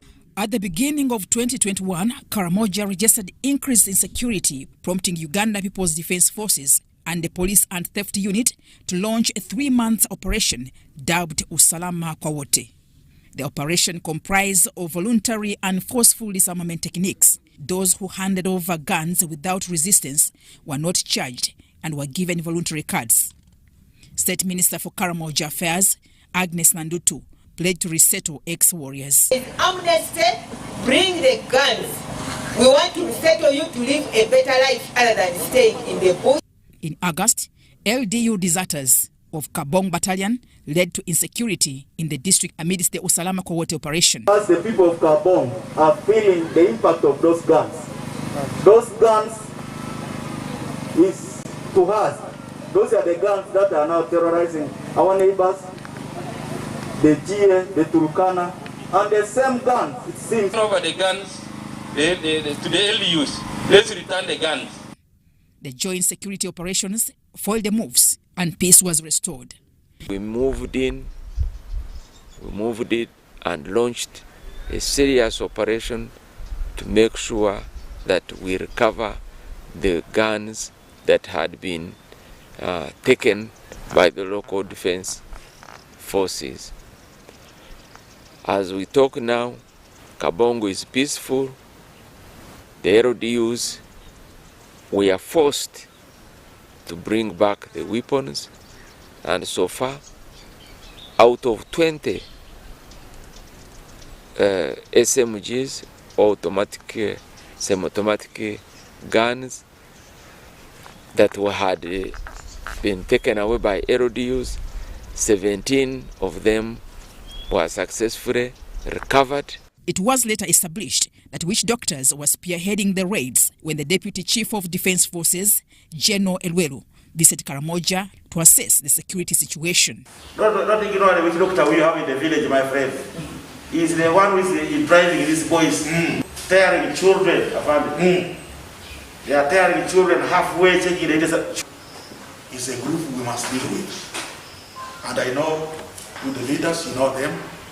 Let us have that. Let's engage with this group. Let's have them. Let's bring them on board. Let them be part of our security architecture. President Museveni pledged to deploy more military troops and machinery to end the insecurity. Met His Excellency the President of the Republic of Uganda, who looked at our concept and had to give it some force enablers to make sure that we do the job as quickly as possible to make sure that we return the situation to normal. It was at this point that the 3rd Division Commander, Brigadier General Joseph Palikudembe, announced the extension of Usalama kwa Wote for more 3 months. And we have extended Usalama kwa Wote for more 3 months by addressing the challenges that we faced in the first 3 months.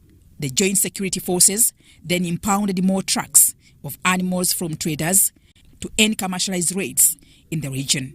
Traders were concerned that security operatives had not sensitized the Karamojongs. There are some traders who connive with these warriors and buy cows outside the market. Thieves like these cattle rustlers, they don't bring animals inside the market, but they are keeping them near there, such that they can be able to tell the trader who has come to buy.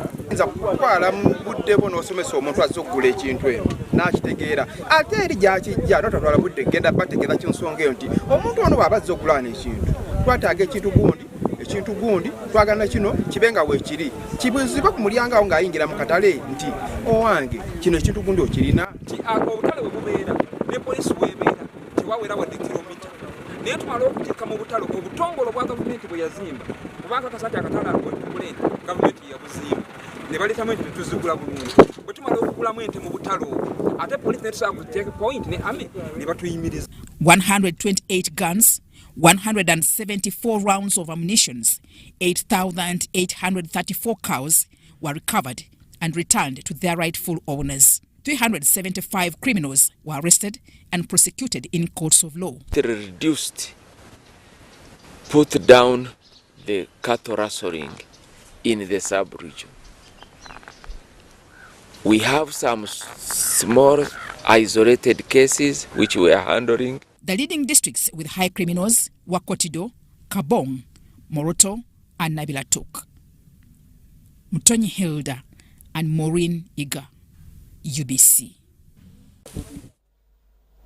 We'll now take a short commercial break and be back with the business news from the yard. Let's take that break right about now.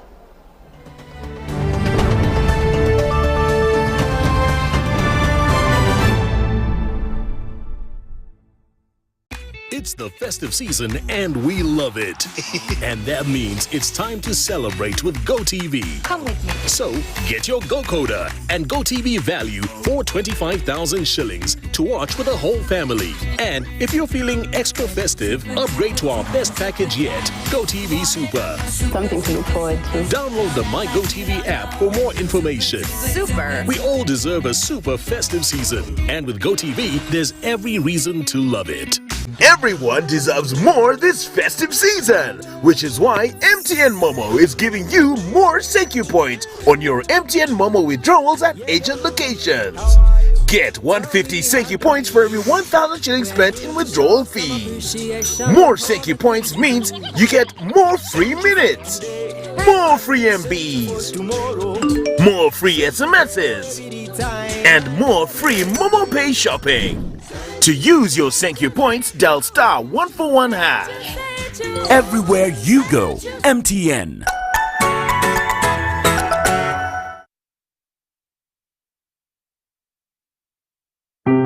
Parents, guardians, and caregivers, there's a confirmed polio outbreak in Kampala, and therefore the Ministry of Health will conduct a national house-to-house polio immunization campaign. The first round of the campaign will take place from Friday, the 14th of January to Sunday, the 16th of January 2022 in all districts of Uganda.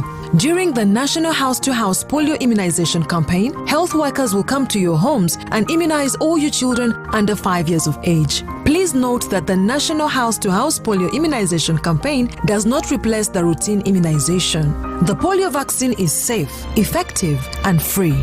Parents, guardians and caregivers, please ensure that all your children under 5 years of age are immunized against polio during the National House-to-House Immunization Campaign from Friday 14th January to Sunday 16th January 2022. The dates for the second round of the campaign will be announced in due course. This message is from the Ministry of Health with support from UNICEF, World Health Organization and partners. It's Freaky Friday from Airtel. Buy or gift. Buy or give. Get freaky too! Dial *149*10# to load a Freaky Friday bundle for you to enjoy the best offers on voice and data. To buy a bundle for friends and family, dial *149*10*5#. Freaky Friday with Airtel. Buy or gift a bundle today. Dial *149*10# to get started. Airtel, the smartphone network.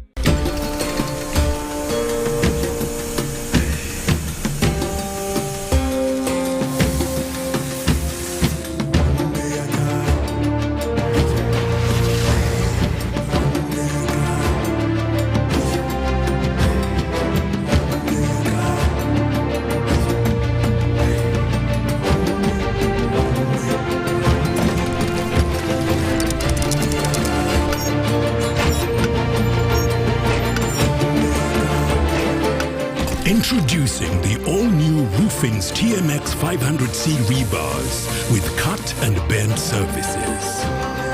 Roofing's, strength of a nation. I'm growing up, I'm growing into every moment. Thanks. Nurture the moment with Minute Maid Delight, now available in apple flavor in the 400ml ready-to-drink pack. Everyone deserves more this festive season, which is why MTN Momo is giving you more Secu points on your MTN Momo withdrawals at agent locations. Get 150 Secu points for every 1,000 shillings spent in withdrawal fees. More Secu points means you get more free minutes, more free MBs, more free SMSs, and more free Momo Pay shopping. To use your Secu points, dial *141#. Everywhere you go, MTN.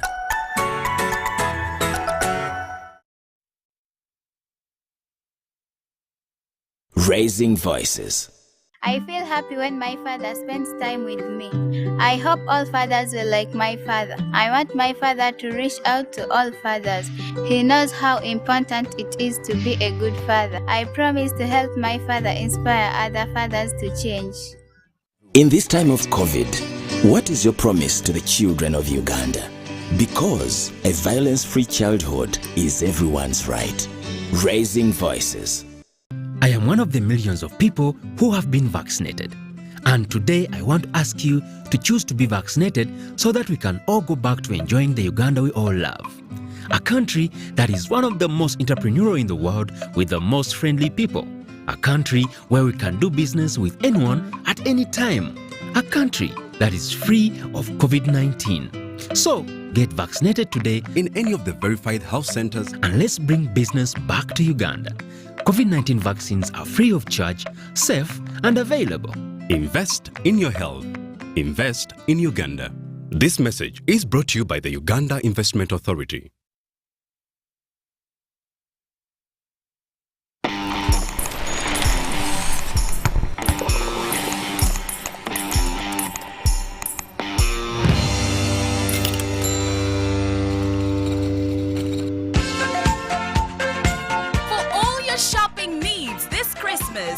Capital Shoppers. We have a variety of items like gift hampers, foods, garments, cosmetics, and all sorts of drinks. Enjoy your shopping experience this festive season at affordable prices in our fully stocked branches in the following areas: in Tinda Stretcher Road, opposite Makere Business School along Port Bell Road, Duster Street opposite Nakasero Market, and Garden City on Yusuf Lule Road. To all our customers and suppliers, we thank you for your continuous support. We wish you a Merry Christmas and a Happy New Year. Stay safe, wash your hands, sanitize, and wear your mask always. Parents, guardians, and caregivers, there's a confirmed polio outbreak in Kampala, and therefore the Ministry of Health will conduct a national house-to-house polio immunization campaign. The first round of the campaign will take place from Friday, the 14th of January to Sunday, the 16th of January 2022 in all districts of Uganda.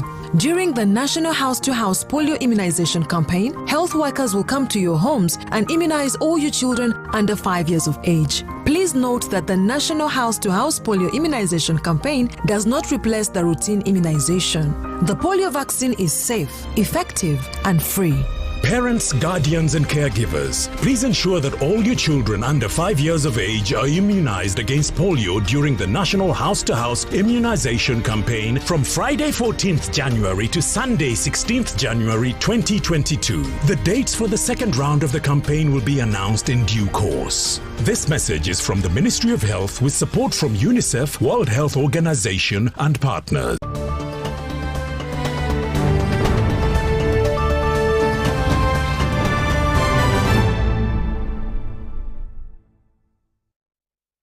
Welcome back from that break, and we're glad that you're still watching UBC 2021 Year in Review. Now, for our business review, Uganda's oil and gas sector registered significant successes in 2021. The signing of the key agreements at State House in Entebbe on the 11th of April marked the launch of Uganda's oil and gas projects, set the ball rolling towards the midstream and eventually downstream phase of oil and gas project. Now, in this report, we take stock of the major happenings in the oil and gas industry in this year ending. The Tariff and Transportation Agreement, Host Government Agreement for the Republic of Uganda, and the Shareholding Agreement for the ECOP Company are seen as key milestones in Uganda's quest to join the exclusive list of oil-producing countries. If the brother countries work together, there is then the oil in Congo and South Sudan. This pipeline could turn out to be a very important project that may serve the region, not only in the short term, but also in the medium, if not the long term. Apart from socio-economic benefits, the project will also stimulate trade, investment, as well as unlocking the East Africa's oil potential, thus attracting more investors. More importantly, this project will strengthen strategic partnership and cooperation between our two brotherly countries, and in addition, it will forge further the regional integration and people's interaction. Government and the joint venture partners estimate that the first oil will be in the second half of 2025, with the actual construction of the East African crude oil pipeline to start in 2022. With these agreements in place, the oil companies and the government will proceed with the approval and award of contracts to the main engineering, procurement and construction contractors.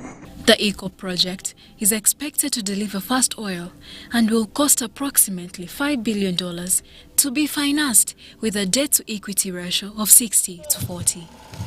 We are looking at this project, petroleum and gas, as a project which is going to spur development in other sectors, in agriculture, in roads. Our money is not going to go for payment of salaries, no. Enhancement of national content has topped the agenda of major oil and gas deliberations across 2021. We've always concentrated on the big businesses. We haven't thought about the SMEs, the small businesses. And to think about it, SMEs contribute about 70% to this country's GDP. That's a lot of a contribution. Now, if we do not complement them or add them onto this story, which is an oil and gas story, we are only letting them down. So Ugandan companies are urged to gain capabilities in order to provide technical services that have previously been a preserve of foreign companies. Lack of entrepreneurial management and business skills is clearly a big need. If you have to professionalize your business to be able to take on contracts of this size, and in terms of the requirements to meet or to secure these contracts, you have to really professionalize your business. We've been able to identify 16 sectors that we have ring-fenced for Ugandan companies as enshrined in our law and regulations. So I will attempt to enumerate them, but we can always make them available. So these areas cover transportation, security, foods and beverages, hotel accommodation and catering. Analysts argue that Uganda's participation in the oil and gas sector is dependent on their preparedness, partnerships and planning. When you look at the pipeline, it's a one-time business. After they have laid the pipeline, bye-bye guys. Oil will be flowing without even knowing that it's flowing. They are not going to ask you to check it every day, so there will be no people.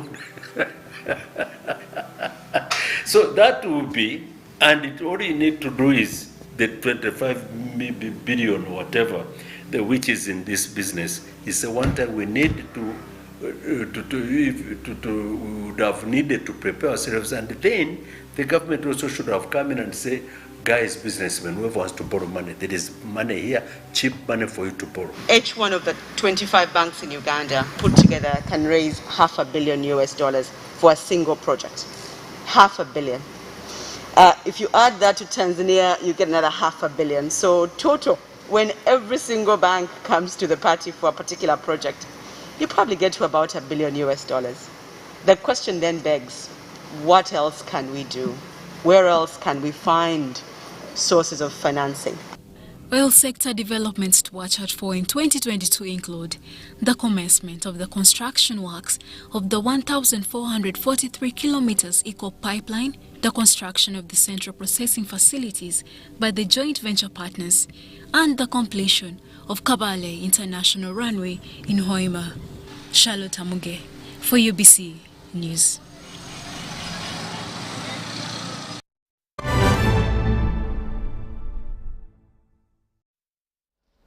In 2021, Entebbe International Airport reported increased passenger traffic compared to 2020, according to the Uganda Civil Aviation Authority, despite numerous restrictions by different countries aimed at nipping the spread of the COVID-19 virus in bud.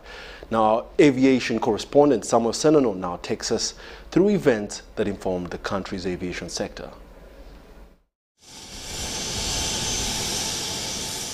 Coming from the worst year in aviation history, 2021 has been described as one which may herald a return to aviation normalcy.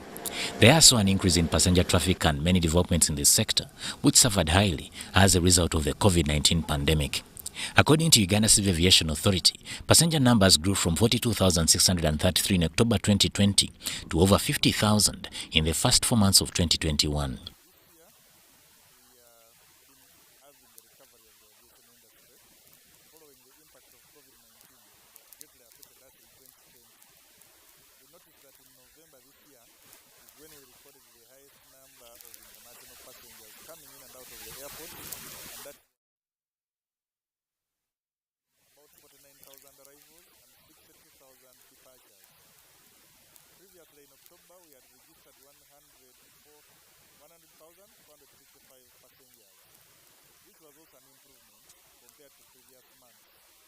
Expecting that December would even be better, but we have had various challenges in December with the new wave of Omicron sitting across the world with different flights across the globe. Several countries have suspended flights from one destination to another. Even here in Entebbe, we have been impacted with the suspension of flights to Dubai. And as you know, that Dubai is one of the top destinations for Ugandans or people living in Uganda. We had a total of 1.98 million passengers the whole year, with an average of 5,000 passengers per day. But in 2021, the best performing month so far was November, and the average per day was 3,700 passengers per day. So much as it's the best performing month for November, it is still falls short of the 5,000 per day that we registered in 2019. However, this changed in May till July as Uganda detected the Delta variant and instituted extra measures such as banning flights from high-at-risk countries. Uganda also instituted a nationwide lockdown in June. However, the airport remained open. But passenger numbers dropped because UAE, UK and Canada banned flights from Uganda due to the surging number of COVID-19 cases. The partial lifting of lockdown restrictions gave way to major developments in the sector. The national carrier, Uganda Airlines, launched flights to the southern part of Africa, and this proved to be a game changer. Reduced our flight hours from averagely 12 to 4 hours, and with this we are very, very grateful. In August, the airline acquired the Air Operator Certificate, paving way for the start of long-haul operations with Dubai in sight.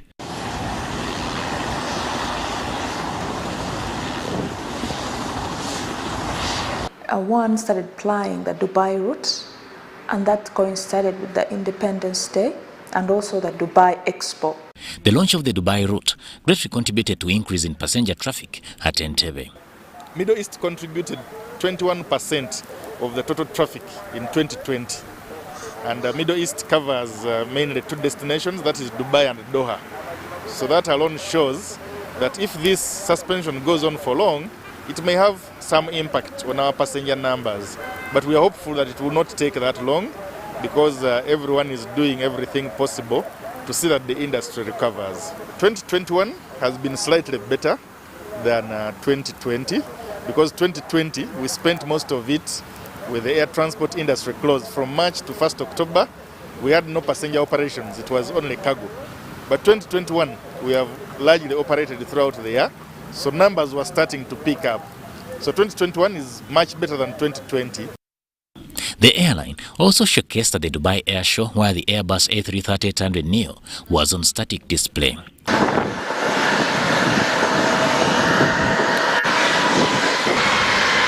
And I think it was received overwhelmingly well. From that, we have received enormous requests. Even our people who really want to travel and experience the hospitality on board, they've increased. So even right now, Dubai is our best seller, because I think, first of all, because of the aircraft, the colors, the ambience, the people, because we are positioning ourselves to bring out a different product. It's not just a mere flying with Uganda Airlines, but you are flying warmth. You are flying hospitality, friendliness. That is what you get when you fly Uganda Airlines. 2021 ends on a high for the aviation industry, and according to many analysts, it has presented signs of major recovery for an industry which was greatly affected by the turbulence which came with COVID-19. We have had increased vaccination across the globe. We have had various new air operators joining Uganda's airspace. For instance, Airlink commenced operations to South Africa in September this year. Then in October this year, we had Air Arabia, another new air operator, commencing flights to Sharjah in UAE. Uganda Airlines commenced flights to Dubai, among other destinations. So some of those developments have contributed to revival of the industry and increase in passenger traffic in the year 2021. We are also looking at starting strong the year in 2022, because we're very excited that we are looking at London, we're looking at Guangzhou, China, we're looking at Mumbai, we're also looking at Saudi Arabia, Jeddah and Riyadh. Samuel Senono, UBC News.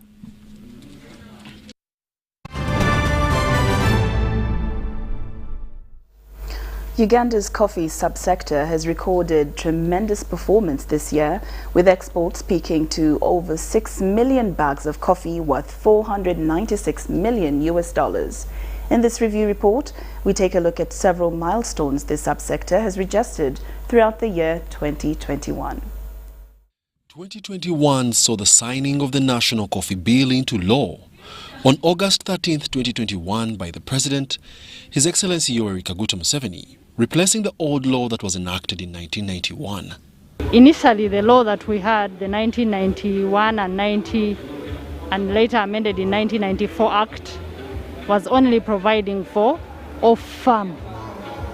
And the farm and its management and the harvesting of coffee was left out. But now the law is addressing the entire coffee value chain. The other issue is there were clauses in that old law that were redundant. For example, we had the price committee, which currently is of no use because of the liberalized economy. The law is encouraging farmers to take in what is supposed to be done. The measures, the post-harvest handling methods, handle well the coffee so that quality at the end of the day the buyer can appreciate the quality. We are making sure that the coffee is being certified. We are doing the tracing, and all that once you sell, it fetches an extra amount to the coffee. The new coffee law will now require coffee exporters to pay a 2% tax return per container exported. It was increased from 1% to 2%. Why? Because of two reasons. One, extension services. Two, research. And as we all know in Uganda, you have these authorities that are given all these responsibilities but unable to deliver because they don't have money. So now that this bill provides money for these things, the next thing is, can we hold UCD accountable? Uganda Coffee Development Authority, together with the Uganda Revenue Authority Customs Department, have also been deliberating on the available infrastructure processes in the URA Customs Department that are aimed to make coffee export business more efficient. We are looking at how the URA Customs can facilitate exports of coffee through our borders, especially the eastern border of Mombasa, but also Dar es Salaam. There are new initiatives that have come up, and these are initiatives they want to share with the exporters so that they can ease the cost of doing business. We have simplified their export processes at the borders. You remember when we started the one-stop border posts? We have also simplified their processes at the ports in Mombasa because we have deployed our officers in Mombasa. So they are able to track their goods right from the factory.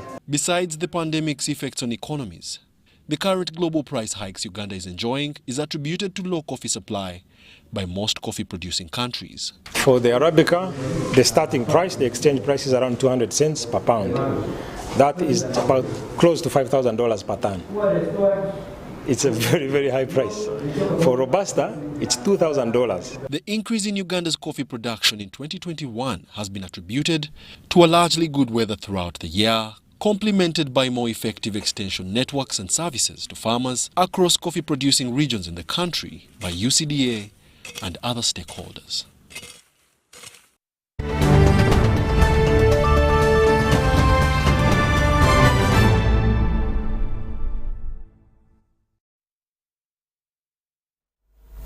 All right, and now we take a look at what's happening in the sports world. If one says that the year 2021 was a successful year in Ugandan sport despite budget cuts and the pandemic, to a layman it would be a far-fetched statement. On the contrary, Uganda posted its best performance at the Olympics. We have details in this report. The year 2021, regarded as a pandemic year, where most of the sectors were hit hard, economies affected, the sports fraternity was not spared either. In Uganda, sports activities were on a low key, spectators not allowed in stadiums, while federations like basketball, volleyball and cricket had to wait a bit longer to honor their calendars. This period of lockdown, government was addressing particular issues of saving life of Ugandans. The restrictions in terms of the standard operating procedures are all aimed at saving life of Ugandans. That is number one. Two, other interventions government provided through vaccination of Ugandans. And I think there's been a deliberate drive and guided by Minister of Health through Cabinet to ensure all Ugandans access vaccination centers all over in the country. The earlier problem of government was drugs, vaccination drugs. But now we have, according to the Minister of Health statement of last Sunday, indicates that we have over 8 million drugs available in the country. However, in 2021, an Olympic year that can never be forgotten. For the first time, Uganda won 2 gold medals, silver and bronze at the Tokyo Games. Joshua Cheptegei, Peruth Chemutai and Jacob Kiplimo ably represented the country where the national flag was raised high. To many, this particular performance can be equal to none in the history of the country, finishing second in Africa. The celebrations in Tokyo, Japan dwindling down to Uganda in solidarity. The Sports Ministry Hamson Obua says ample preparation to the athletes was key towards success. Generally in Uganda, had general improvement in the respective teams. You are aware that in terms of ranking, a number of our sporting disciplines are ranked globally and continentally. In terms of ranking, they have improved. You are aware that in terms of performance on the pitch, we have greatly improved from the Olympics of 2020 that was held in 2021, the best results ever since 1956. You proceed to the World School Sports Games in Serbia. Our young men and girls performed well, came back with 10 medals. The cricket under 20 has qualified for the World Cup. The netball team has qualified both for World Cup and the Commonwealth Games, among so many other disciplines. The chairman Uganda Olympic Committee, Donald Ruhare, hails the athletes' preservance amidst the pandemic, where athletes beat personal and world records. We continue with the various programs as we prepare for the Commonwealth Games 2022, where we are hoping to take a team. So far, we are working on those who are hoping to qualify. Netball is, I believe, has qualified. We are just getting confirmation. Rugby will also hopefully qualify, and then others from the normal areas of qualification are open. So athletics, table tennis, swimming, hopefully we'll be able to also send teams. The local organizing committee under the chairmanship of the Honorable Minister of State for Sport, Honorable Obua, is in place, and they are working round the clock to ensure that the team is prepared to be able to go to Commonwealth Games July 28th to August 9th, around there. The National Council of Sports highlighted the cut in the sports budget from 25 billion to 10 billion due to the pandemic, though believes if Cabinet reinstates the initial budget funding to athletes will be fully motivated. Between now and end of June next year, we have a deficit of 7.1 billion in our budget. But again, between now, between 1st June 2022, our budget, which has been suppressed from 18 billion to 10 billion, has been reinstated. The suppression ban has been lifted, but again, which will leave us with that deficit of 7.1. So we'll not be able to score that much success in terms of the impact of the other budget cut, because the other budget cut took care of about 8 federations who are put on subvention budget of government. Highlighting 2021 sporting calendar without mentioning the pros of Uganda cricket team that won the Africa T20 title is a disservice. The cricket cranes ticked all boxes en route to victory at the International Cricket Council sub-region qualifiers in Kigali. Uganda Netball Federation was the other performer, coming second in Africa Netball Championship, while the national basketball team ably represented the country, coming sixth at the Afro Basketball Championship. Uganda now eyes the upcoming Commonwealth Games in Birmingham, England, where they hope to field a much rejuvenated side in different sports disciplines, with confirmation of trainings at the Teriet High Altitude Center in Kapchorwa.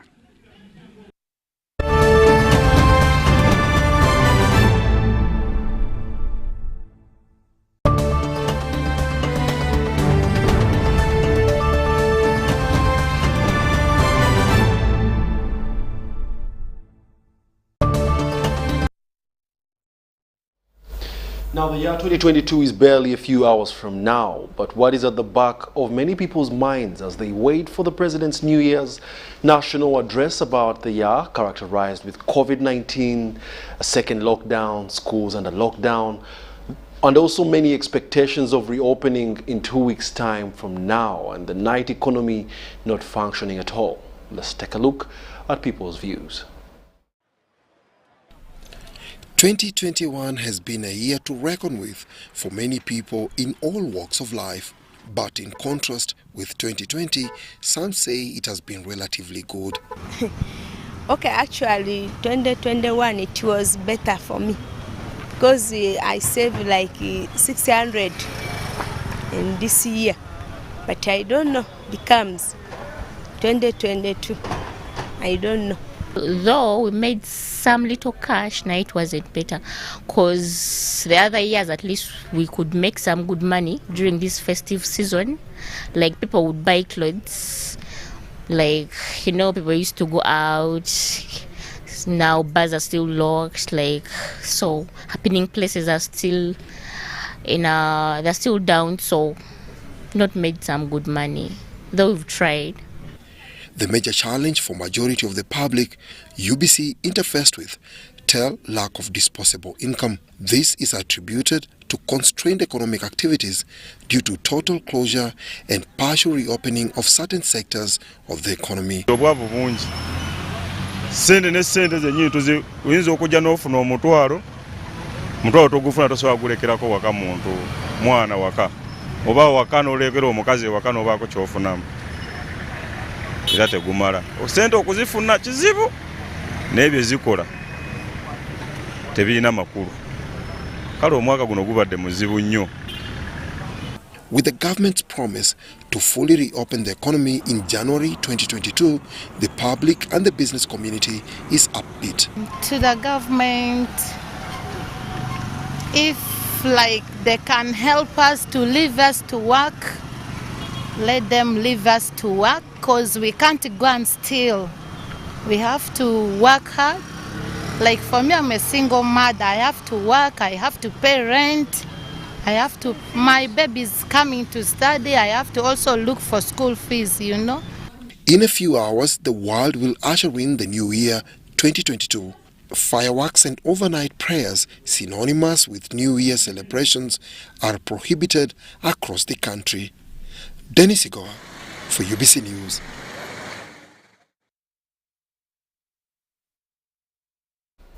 Well, thank you very much for watching the UBC Year Review 2021 live with Wadulo Anorld and Lauryne Kazimoto. Please stay tuned to UBC for the live presidential New Year national address.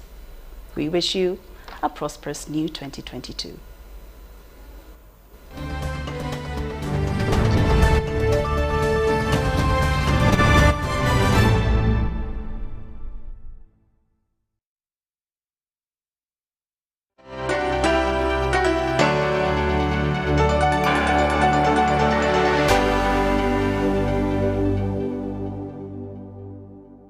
Everyone deserves more this festive season, which is why MTN Momo is giving you more thank you points on your MTN Momo withdrawals at agent locations.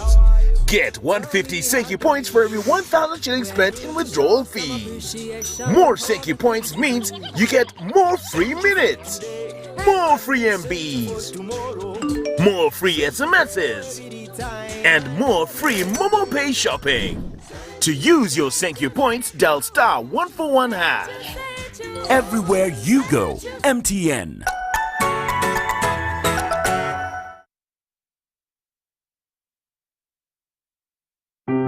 Parents, guardians and caregivers, there's a confirmed polio outbreak in Kampala, and therefore the Ministry of Health will conduct a national house-to-house polio immunization campaign. The first round of the campaign will take place from Friday, the 14th of January to Sunday, the 16th of January 2022 in all districts of Uganda.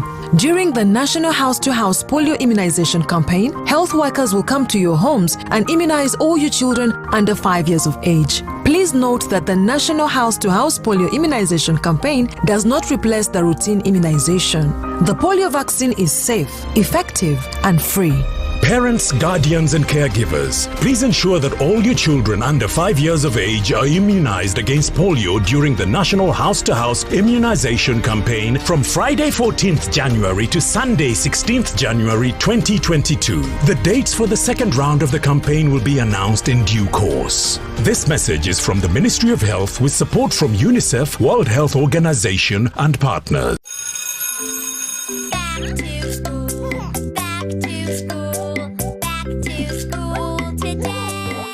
The global COVID-19 pandemic led the nation to 2 years of unprecedented learning, disruptions and closures. Now it is the time when the country is getting focused on upcoming school reopening. This is not a time for despair. This is a time to deepen community engagement for safer schools reopening. Rural Broadcasters Owners Association Druba, in partnership with Ministry of Education, Uganda Broadcasting Corporation, World of Bingwa, Teacher Talk Magazine and Stanbic Bank will engage parents, learners, teachers, school proprietors through an inclusive National Safe Back to School Symposium. The National SB2S Symposium is a countrywide 3 days of deliberation hosted at UBC and aired simultaneously via radio stations and televisions from Monday 3rd January to Wednesday 5th January 2022 from 11 a.m. to midday.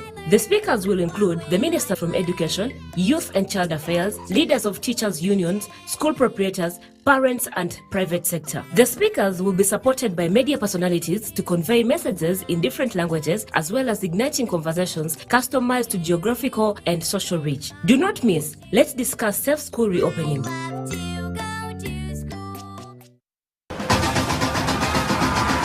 Mohamed Salah, Naby Keita, Yves Bissouma, Kalidou Koulibaly, Frank Kessie, Sadio Mane, Sebastian Haller, Riyad Mahrez, Wilfred Ndidi, Edouard Mendy, Pierre-Emerick Aubameyang, Wilfred Zaha, Alexi Iwobi. When you hear these names, you may think you're probably watching the English Premier League or UEFA Champions League, but it's none of those. It's the 2021 Total Energies Africa Cup of Nations from 9th January to February 6, 2022. All these global elite football stars will be in Cameroon to grace the continent's most prestigious sporting event. 52 games, 24 countries, 1 continent, 1 trophy, 1 station, live, free and exclusive to your public broadcaster. UBC, inspiring Uganda.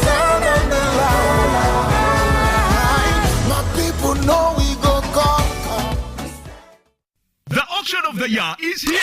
Beira Isi. You can own a brand new boda, fridge, flat screen TV and more. Beira Isi. Bid on any of our selected items by dialing *210